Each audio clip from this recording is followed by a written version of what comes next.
Good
morning, saints of God, and welcome to Wake Up with First Service. I'm your host, Minister Morris.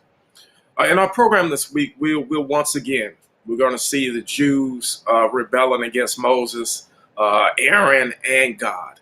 In this instance, a Levite named Korah, with some other Israelites, will reject Moses' leadership, thus rejecting the Lord himself. Now, these men would then falsely accuse Moses of taking advantage of his position without even considering the consequences involved in their rebellion against the Lord. So in our program this week, we are in Numbers, 16th chapter. We'll be going through verses 1 through 14, and it's entitled Korah's Rebellion. So let's get up to speed. One thing we know that when it comes to Moses is that Moses is no stranger to rebellions. For example, we know that the people rebelled and they complained about the manna in Numbers 11. We also know that Miriam and Aaron rebelled against Moses in Numbers, the 12th chapter. And we then see that the people rebelled once again because of the negative reports of the spies. And that was in Numbers 14. So we see that Moses has some experience dealing with these people, dealing with their rebellious attitude, the rebellious spirit that keeps coming over them. So let's see in this program this morning, let's look at another example of the people once again rebelling against Moses, rebelling against Aaron, and thus rebelling against God. So let's start with verses 1 and 2. Now, in verses 1 and 2, we're going to see Korah's rebellious clan. They now come against Moses. So they're now getting themselves together to come against and to oppose Moses, Aaron, and God. So let's go down to verses 1 and 2, 16th chapter of Numbers. Verse 1. Now Korah, the son of Izhar, the son of Kohath, the son of Levi, and Dathan, and Abiram, the sons of Eliab, and On, the son of Peleth, the sons of Reuben, took men. And they rose up before Moses with certain of the children of Israel, 250 princes of the assembly, famous in the congregation, men of renown. So the first thing we see, we get a layout of everybody who's taken part in this rebellion. So the first person name we see is Korah. Now, who is Korah? Korah is a Levite from the tribe of Levi. He's a descendant of Levi, one of Jacob's 12 sons. And he is also the ringleader of this rebellion. Now, he also had with him Dathan, Abiram, and On, who were descendants from the tribe of Reuben, who was also Jacob's son. This was Jacob's oldest son. Now, together, these men, they conspired to involve others in their insurrection when they chose certain men to go along with them. Now, here's the thing. Korah, when we talk about these rebellions, we do know that at one point in time, Miriam and Aaron rebelled against Moses, questioning his leadership, using the fact that he married an Egyptian woman to kind of get this rebellion rolling. So we see that Moses is not unfamiliar with family members coming against him. Now, even in this instance here with Korah, Korah was Moses' first cousin. So this means that this is another time, another instance where his own flesh and blood has come against him. So Moses is now being opposed once again by his very own family. And what we see in verse 2 is that now that these four men are together and they're all on one accord, they know they want to oppose Moses, they know they want to oppose Aaron, they know they are opposing God. They chose 250 heads or leaders in Israel to start a true rebellion against Moses. So what they did was is that they picked men who were well renowned in the community. They were community leaders. They were men of distinction. And because both the Kohathites and the Reubenites, they camped on the same side of the tabernacle, this gave Korah and his partners, his clan, his partners in crime, this gave them the chance to draw others in to their plan, just because they were in close proximity to them. Now, here's what we learn from just this little portion, and is that we have to be careful not to get caught up in other people's selfish desires. It's very easy for us to get caught up in other people's desires and what other people want, even if it's not right, just because of their enthusiasm about it, just because how they present it and how they make it seem like it's the right thing to do. So we have to be very careful when we are close to other people, whether that is talking about distance or we're talking about close as far as relationships. We have to be careful that their evil desires don't become our evil desires. Now, this fame and this renown that these 250 men had, it did not satisfy them. So this is what encouraged them to agree with these four men in their plan of taking over and overthrowing Moses, Aaron leadership. So the position that they had, the prominence that they had, the scripture says they were men of renown. They were princes of the assembly of the congregation. So they had a place in society that was very well off. So even though they were in a good place in society, they were in a good place in the community, they wanted more. And what they wanted was something that was not allotted to them, and that was a role of greater leadership. So what we see here is that these four men are appeasing to the flesh, appeasing to the covetousness of these 250 men, just to get them in on the same plan, on the same page, talking about overthrowing Moses and Aaron. So we see that these four men, they're getting their group together, they're getting their army together to overthrow Moses and Aaron. And we'll see in verse 3 that once they get these men together, now they're going to bring this false accusation against Moses and Aaron. So let's look at verse 3 and see what this false accusation is to get this overthrowing of Moses and Aaron really going. Let's look at verse 3. And they gathered themselves together against Moses and against Aaron, and said unto them, Ye take too much upon you, seeing all the congregation are holy, every one of them, and the Lord is among them. Wherefore then ye up yourselves above the congregation of the Lord. So what we see is that in this verse, we are seeing these trumped up charges brought against both Moses and Aaron. And look what they say, ye take too much upon you. And now this means is that what Moses and Aaron were doing, they were exercising authority over the people that they did not have. Now this is according to those who are rebelling against them. We know that God had appointed Moses to lead the children out of Israel. And when Moses was not comfortable with that plan, God sent Aaron. So we see that Moses, Aaron, and even Miriam, to a certain extent, were charged with leading the children of Israel on this exodus to the promised land. So the question is what really was this grievance based on? If we know that God had appointed and anointed both Aaron and Moses and Miriam to lead the children of Israel out, what is the grievance based on then? If what they are saying, what they are bringing against them is not true.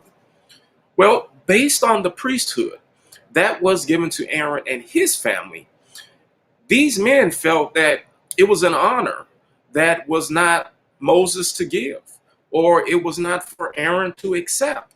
So they felt that the way that they felt made them falsely accuse both of them of taking positions of honor on their own. We know this is not true because God had appointed and anointed them. But this is the grievance that they're bringing against them. And this grievance that they're bringing is false. But they continued on by saying that just like Moses and Aaron, every Israelite was holy and the Lord was present with them.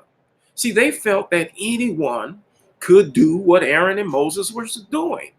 And the case is if everyone could do that, then why didn't the Lord choose somebody different than Aaron and Moses? See, these rebels, they basically felt that they exalted themselves above everyone else in the congregation, and they were forgetting that it was the Lord who had appointed both of them to their position. So here we are seeing that these rebels, they're grasping at straws. They're trying to find any reason to come against both Moses and Aaron. And in their mindset, God did not appoint them. They appointed themselves as leaders. They appointed themselves as the rulers over them, taking care of these children of Israel. But what we do know that it is true that God was the one who did the appointing and who did the anointing. So basically, these four men and these rebels did not have a problem with Moses. They did not have a problem with Aaron. They had a problem with God. Now, in our next section of scripture, we're going to see, now that they've presented their case, as false as it is, we're going to see that Moses now will respond to these rebels. And we'll see this in the next chunk of scripture, which is verses 4 through 11. But let's start at verse 4 and 5 and see that Moses, in his response to these rebels' accusations, first, he's going to go to the ringleader. And Moses is going to confront Korah about what they've just told Aaron and what they've just told Moses. So let's look at verses 4 and 5 and see Moses confronting the ringleader, Korah. Verse 4. And when Moses heard it, he fell upon his face. And he spake unto Korah and to all his company, saying, even tomorrow the Lord will show who are his and who is holy, and will cause him to come near unto him, even him whom he has chosen, will he cause to come near unto him. So what we are seeing is that after hearing the accusations, Moses once again falls upon his face, just as he had done before when the people wanted to choose a new leader to take them back to Egypt. We saw this in our last lesson. This was not a sign of him giving up. It was a sign of his sadness and his grief for God's people.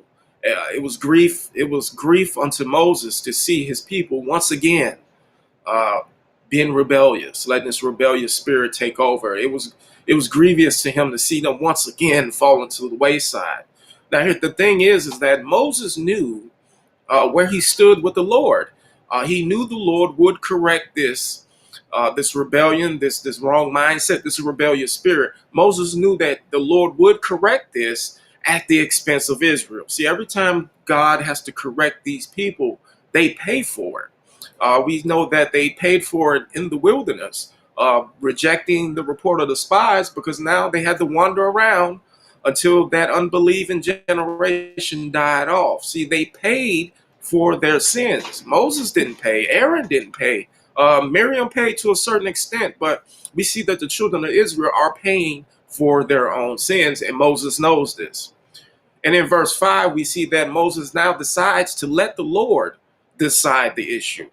And he lets Korah and his group of rebels know that what's going to happen is going to come from the God. It's not going to come from me.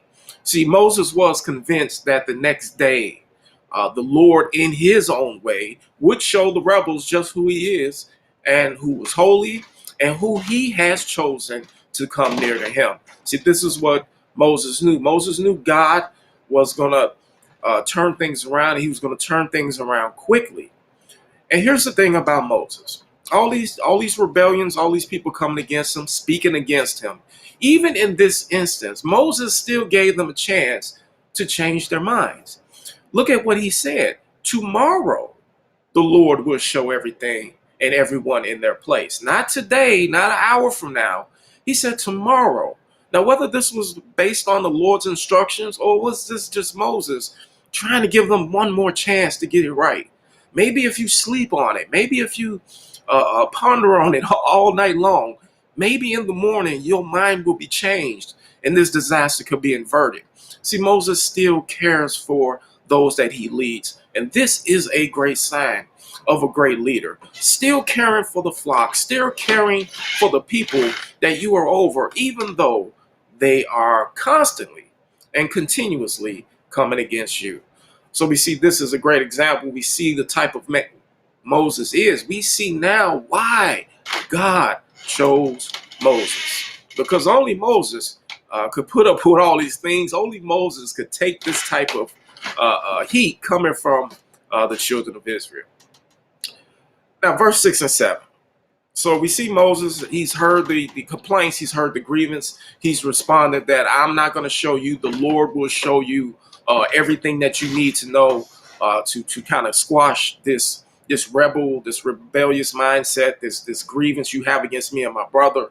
And in verse 6 and 7, Moses does not only have let them know the Lord is going to speak out on this and make everything known, but then Moses issues a challenge to his accusers.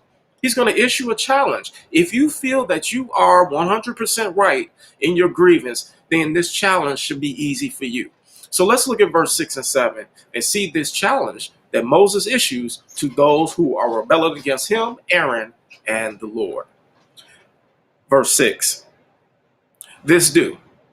Take your censers, Korah, all his company, and put fire therein, and put incense in them before the Lord tomorrow. And it shall be that the man whom the Lord doth choose, he shall be holy. Ye take too much upon you, ye sons of Levi.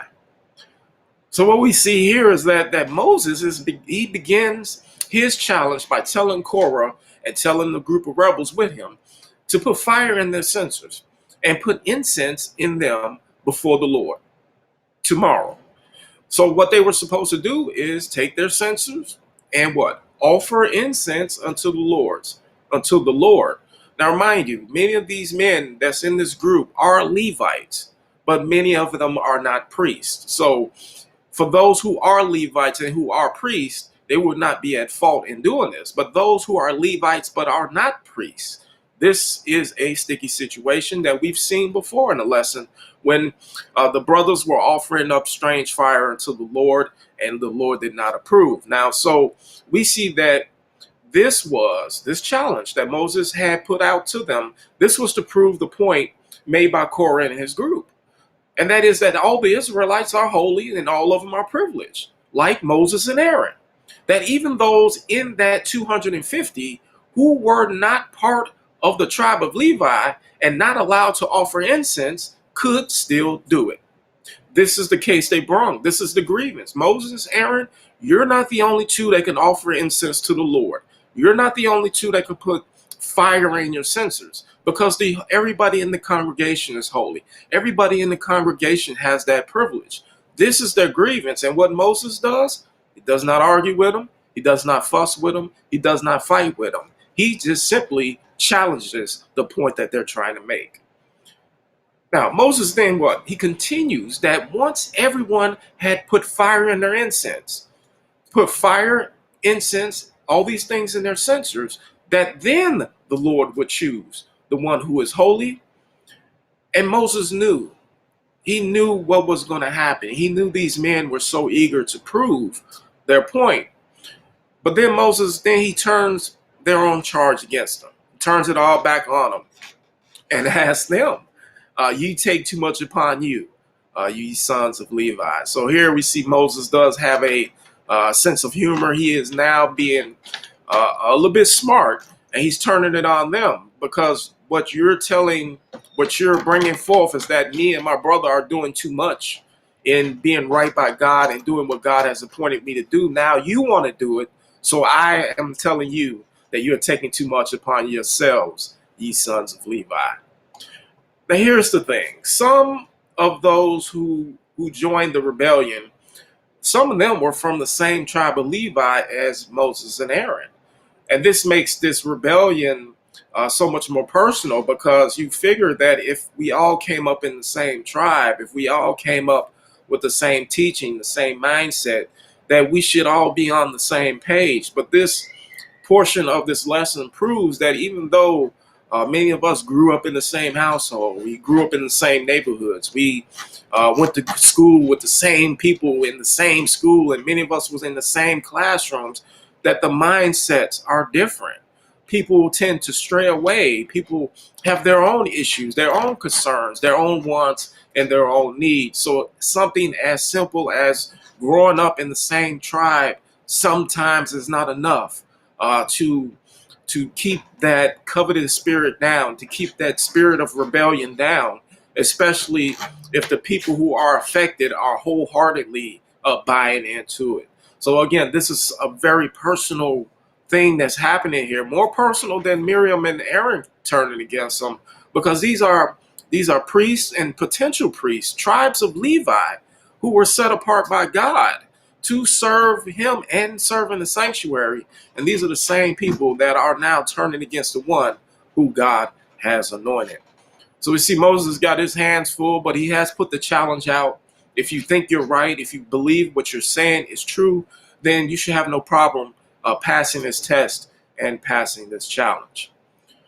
Now, in verses 8 and 9, after he has told them the Lord is going to figure this thing out, after he has issued this challenge so that they can prove their point, Moses now in these next two verses, he's going to remind his accusers of their privileged position.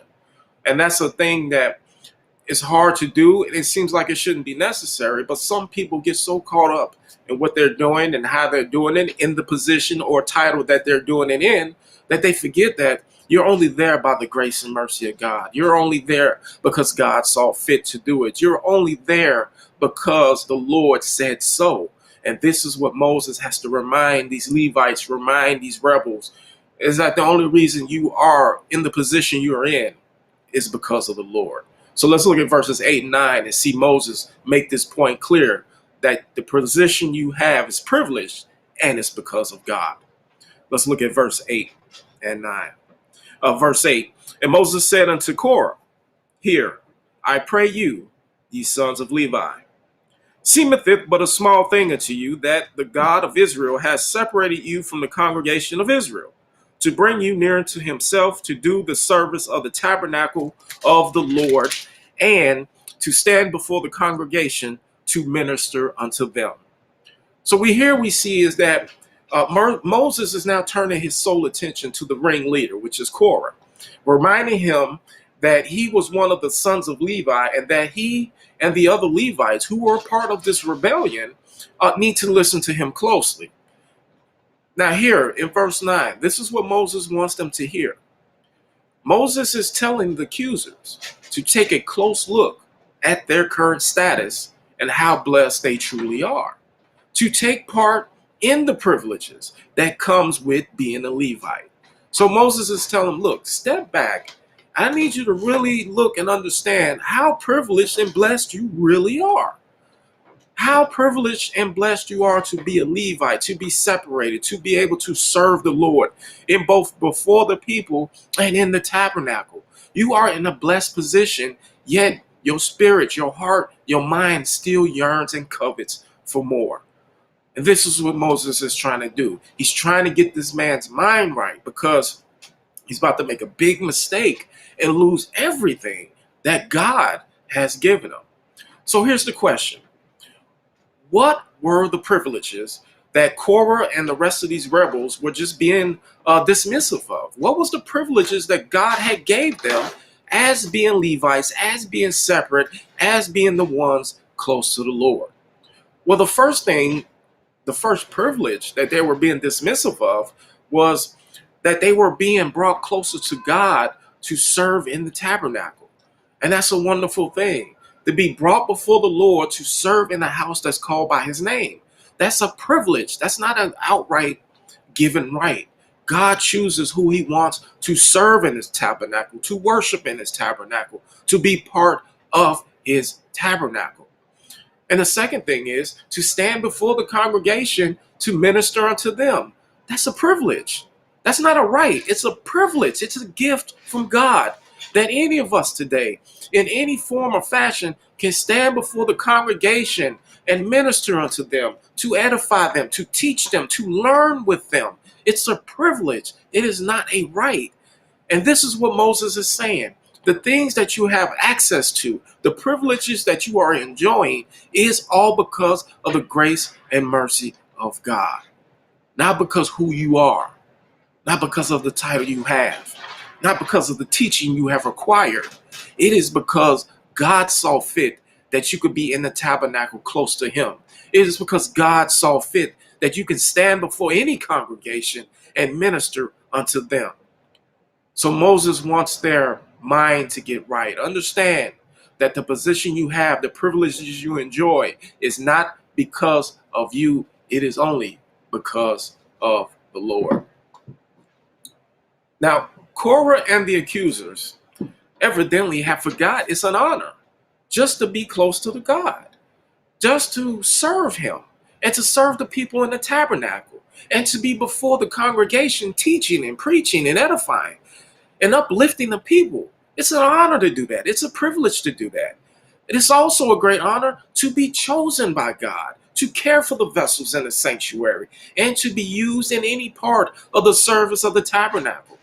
See, every Levite was not a priest.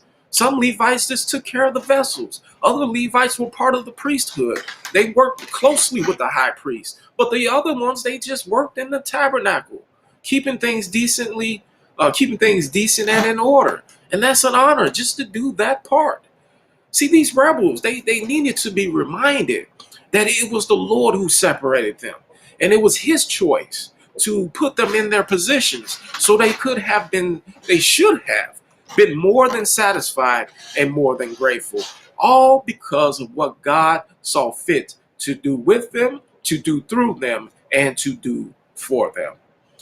So Moses he's really bringing this rebuttal, this rebuke home. And he's challenging their minds. He's challenging their hearts. He's challenging their spirits. Where's your gratefulness? Where's your respect for what God has done for you? Where's your honor? Where's your loyalty to the Lord? Now, in verses 10 and 11, after Moses has kind of, laid it out to him that you need to check yourself, because right now you're going on a path that's not really good for you or any of the 250 that you have convinced to follow you. In verses 10 and 11, we're going to see that after Moses has instructed them, after Moses has put this wisdom and knowledge on them, he now condemns what they've done. See, Moses is not totally dismissive of what they're doing. He's tried to reason with them. He's tried to drop knowledge on them. And now he's going to condemn what they've done, because what they've done and what they are doing is not right by Moses, it's not right by Aaron, and it's definitely not right by God. So let's look at Moses condemning these rebel acts in verses 10 and 11. Verse 10. And he hath brought thee near to him, and all the brethren, the sons of Levi, with thee, and seek ye the priesthood also. For which cause both thou and all thy company are gathered together against the Lord. And what is Aaron, that ye murmur against him?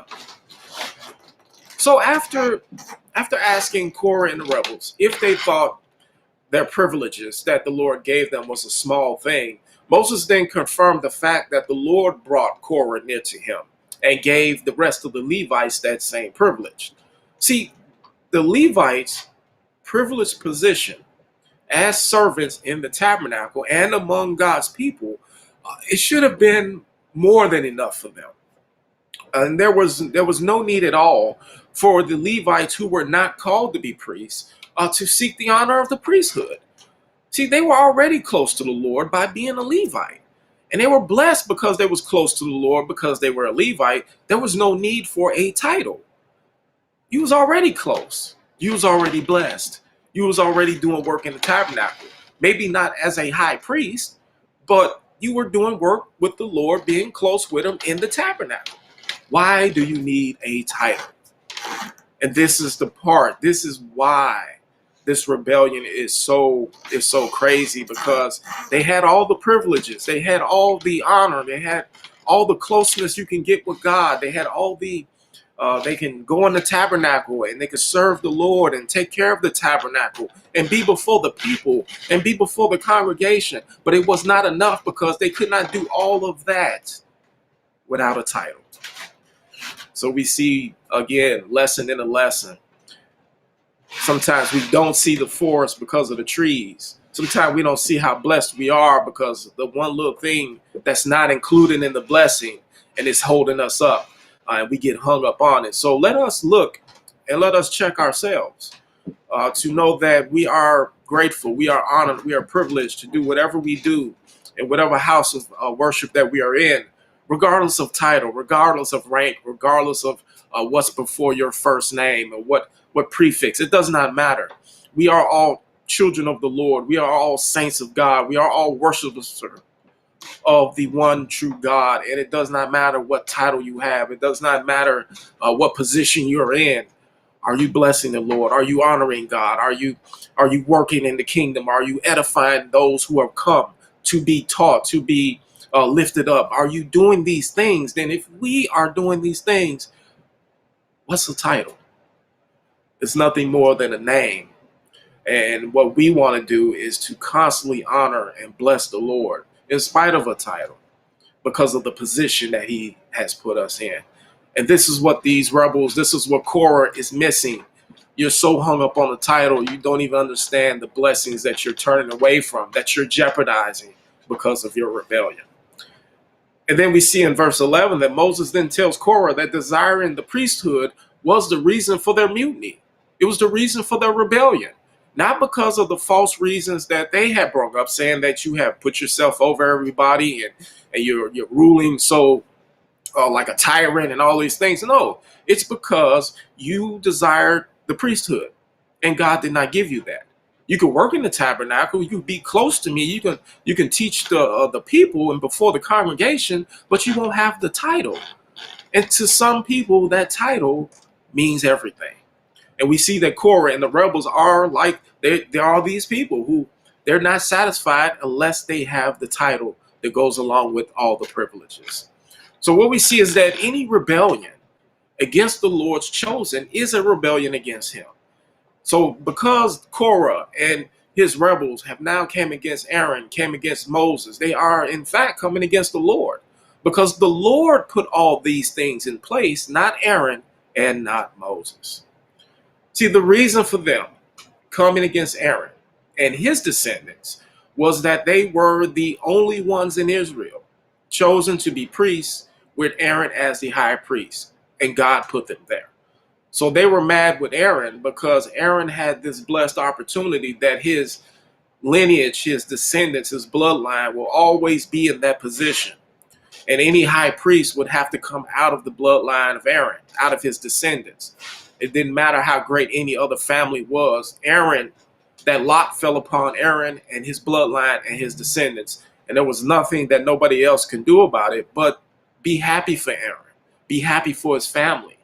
Be happy for the blessing that God bestowed upon him. See, that's the right response. When other people are blessed to be in a position to have some type of authority, to be in a privileged spot, we're not supposed to grumble and murmur and complain about what they're doing, because we're supposed to all be on the same page, all under the same banner, all worshiping the same God. So we should be happy when other saints are getting blessed. Even if we didn't get blessed, maybe it's not for us. That blessing was for them, just like our blessing and your blessing is for you. So when another saint gets blessed, when a stranger gets blessed, and it didn't fall upon us, we should still be happy as if it came to us also. But we see Korah and all his rebels were not happy because of the position that God gave Moses and because of the blessings that God gave Aaron and his descendants. But again, God put them there, and God is the only one who can take them out. And this is something that Korah and these rebels just don't understand. So now let's close out this lesson, last section of scripture, verses 12 through 14. And we're going to see that these rebellious Levites are still blaming Moses. After all this rebuttal, after all this truth, after all this knowledge that Moses had laid out before Korah and all these these rebels still blame Moses. And let's look at verse 12 first. And we're going to see that Dan and Abiram refused Moses' summons. This is how mad they are. This is how worked up they are, that they're so petty they won't even acknowledge Moses when he beckons them to come and be before him. Not even knowing what he's going to say, not even know what he's going to do. They just flat out refuse. So let's look at verse 12 and see two of these rebels, Dathan and Abiram, just refused the summons of their leader Moses. Verse 12. And Moses sent to call Dathan and Abiram, the sons of Eliab, which said, "We will not come up."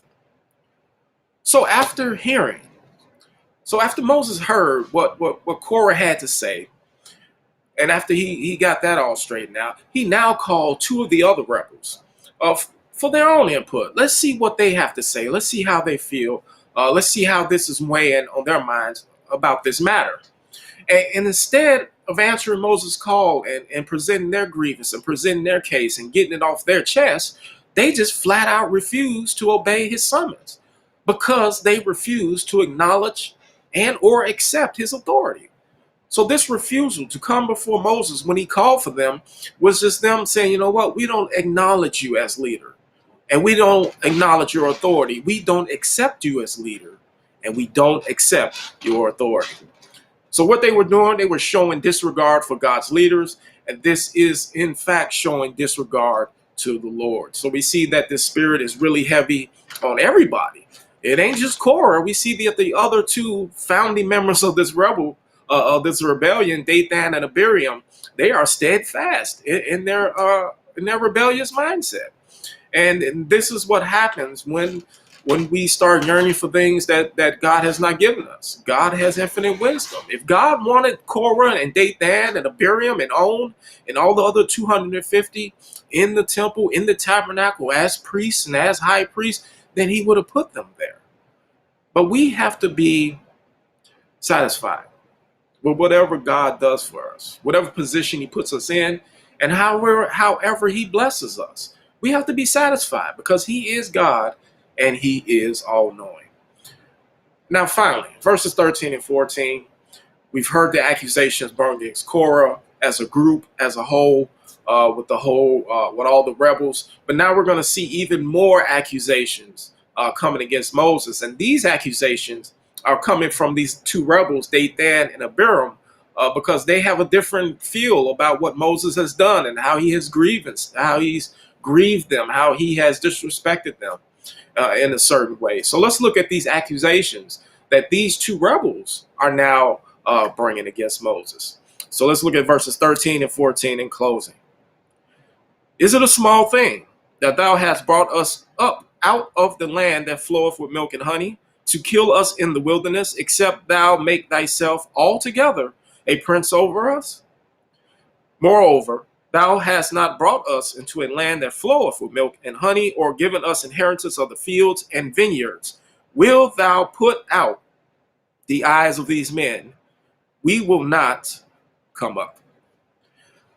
So here we see it's a very familiar accusation. It's a very familiar reason why they don't want to follow Moses or listen to him. Again, they're saying, you brought us out of Egypt, just brought us out here to let us die and to kill us. So we see that this issue is still ongoing. People are still hurt by this. They are still harboring this feeling that you just brought us out of Egypt. Yeah, we was in bondage, and yeah, we was getting beaten. Yeah, it was bricks without straw. But look, we had a steady meal every day. We had a roof over our heads, and we had some sort of comfort. Out here, we have no comfort at all. So we see that this is an ongoing grievance, and it's throughout our lessons, we see different groups of people still have this grievance, and we see that even though the grievance is the same, the issue is the same, the way these different people present it is all the way different. But here, in this instance, we see that Dathan and Abiram accuse Moses of doing a great deal of wrong by bringing them out of Egypt.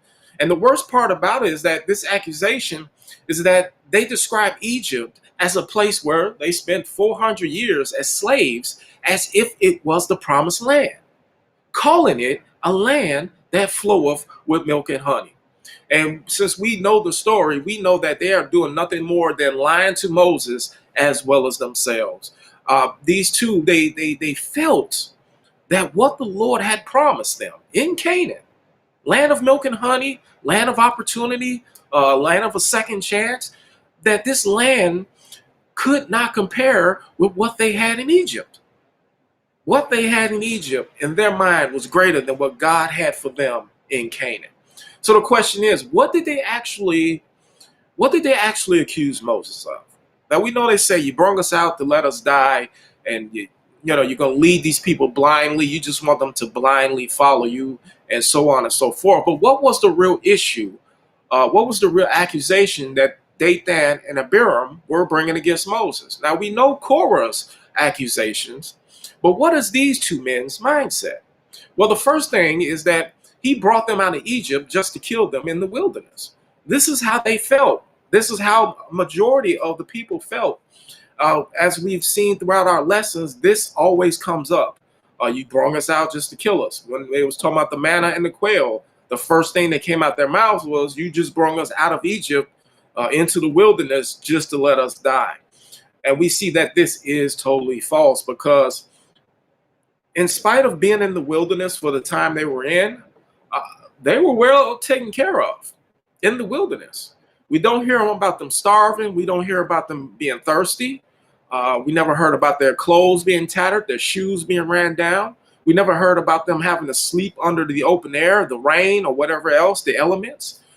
We never heard about nobody coming in trying to attack or kill them while they were wandering in the wilderness. So in spite of how Dathan and Abiram feel, the facts are you was very well taken care of in this wilderness journey. And you were very well taken care of in the exodus from Egypt to where they are now. There were some bumps in the road, but it was not because of God. It was because of their lack of faith. Worrying about food, worrying about water, worrying about all these things when God had it in control. But the people were just being impatient because they had not seen it manifested itself just yet. The second accusation was that he made himself a prince or ruler over them. Again, this is another false statement. See, Moses, if we know his story, Moses acted more like a concerned, caring father, all the times interceding for them whenever they sinned, which was a lot.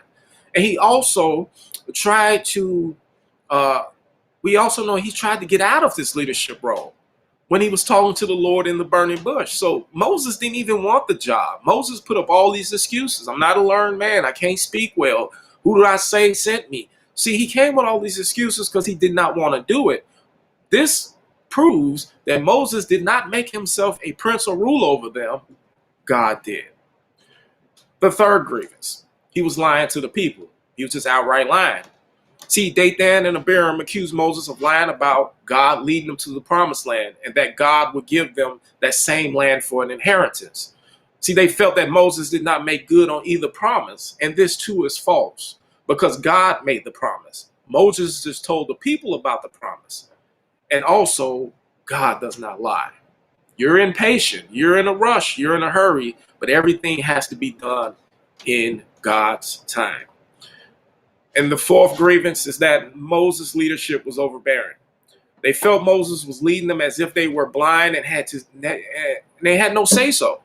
Where to go, how to go, when to stay, when to stop walking. They felt they didn't have no say-so and that Moses was just making all the decisions, where they were going, how they were going to get there.